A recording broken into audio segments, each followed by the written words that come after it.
do we tend to follow our insecurities, fears, and dark feelings rather than our spiritual feelings?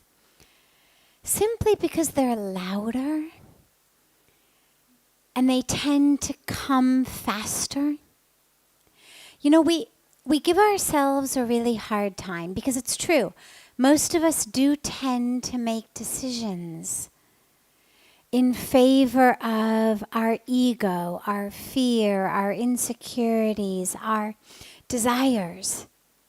Those temporary, fleeting ones rather than the deep, lasting ones. And then we look back and we think, well, why did I do that? Why do I keep making decisions based on that which is so fleeting, that which is so superficial? Especially when I'm a spiritual person and on a spiritual path.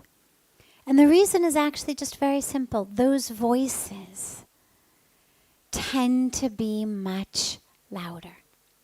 You know, it's the same tragedy of how the kids who act out in classrooms are the ones who get all the attention from the teachers, right? Anyone who's a teacher or a parent knows that this is one of the tragedies of our classrooms. The kids who are doing great, the kids who do their homework, who pay attention, who sit still, who are eager to learn, tend to be the ones who get much less of the teacher's time and energy. Most of it goes to shushing the ones who are making noise, dragging the ones who have jumped out of their chairs back into their chairs, scolding and reprimanding those who are talking out of turn.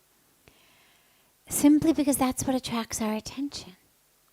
And it's the same thing with all the different voices and personalities in our own heads. Those that are loud, those that don't let go, tend to be what gets our attention. But this is where our spiritual practice connects us and attunes us to the spiritual voices so that we learn to listen to those. So that like a good teacher, we learn how to pay just as much attention to the children who are doing their homework, who do want to be in class, who are behaving themselves, as to those who aren't. Oh. It's so hard to be young.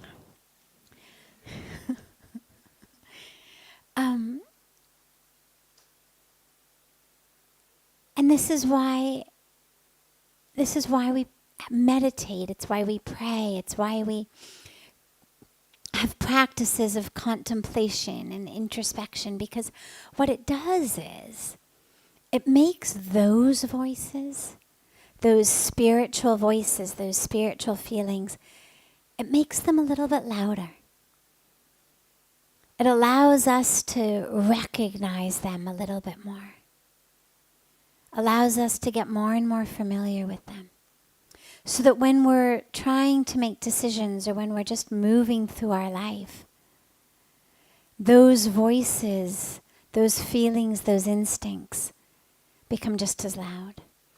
Also, the other part of this is, as we speak almost every night about the power of sanskaras, the power of habit, the power of neuronal networks, that which we give attention to gets louder. Every time I make a decision based on a fear, the voice of my fear gets louder. Every time I make a decision based on impulse, the power of my impulse gets louder.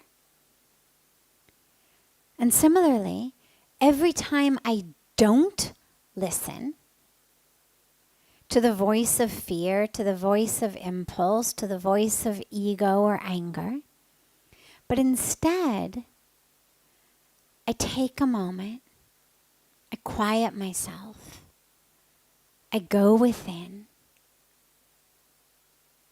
I listen to my breath, I connect with my breath, And I allow the real voice from within to speak.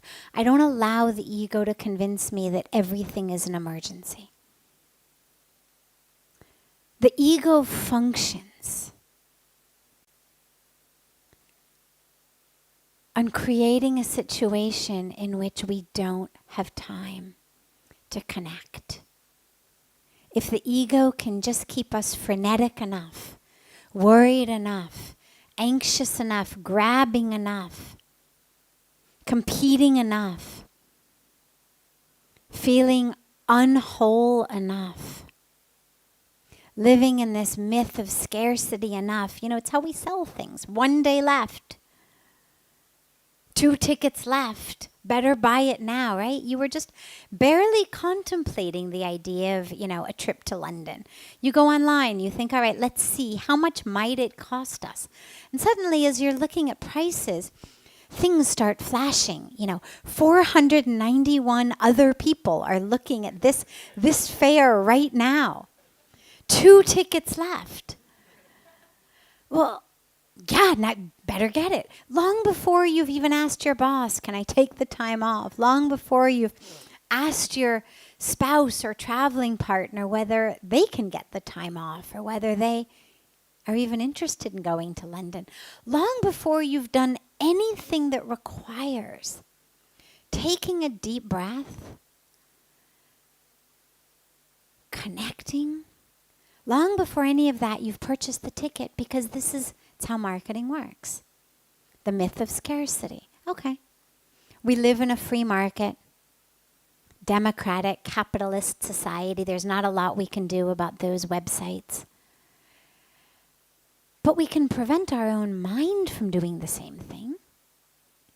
Certainly we have jurisdiction over what we listen to in our own mind and what it says. But our own mind does the same thing. Whether it's the raise, whether it's the promotion, whether it's the husband or the wife, or the happiness or the success. Because we live in that myth of scarcity, we unconsciously begrudge others happiness. Simply because on a deep level it convinces us that there's less in the pie now for us to get. And this is what the mind does. Oh my God, she got married, he got married, he got a good job, she got a good job, he bought a car, they went on vacation. There's less now somehow in this global, pot of happiness, which of course is ridiculous when we think about it. But in order to think about it, I have to actually stop and take a breath and be still enough, which most of us aren't. And so this is where we act based on those. They're loud, they're fast, they function on, emergency. But we have the power. And every moment that you spend, whether it's meditating, whether it's praying, whether it's practicing any kind of active, conscious, working with your thoughts, redirection of your thoughts, introspection of your thoughts, you're retraining your own mind. And you're retraining your mind to take a different path, a different direction. Everybody who's ever moved homes or moved jobs or offices knows there's a while for the first few days or weeks that you find yourself accidentally halfway to your old office or halfway to your old house before you realize, oh wait, I don't live there anymore. Oh wait, that's not my office anymore, we moved. It's because how to get there was this subconscious program. Takes a while. You'll build a new program. After a few weeks, you'll no longer find yourself accidentally at your old house or office. But it takes a while of laying that new pattern.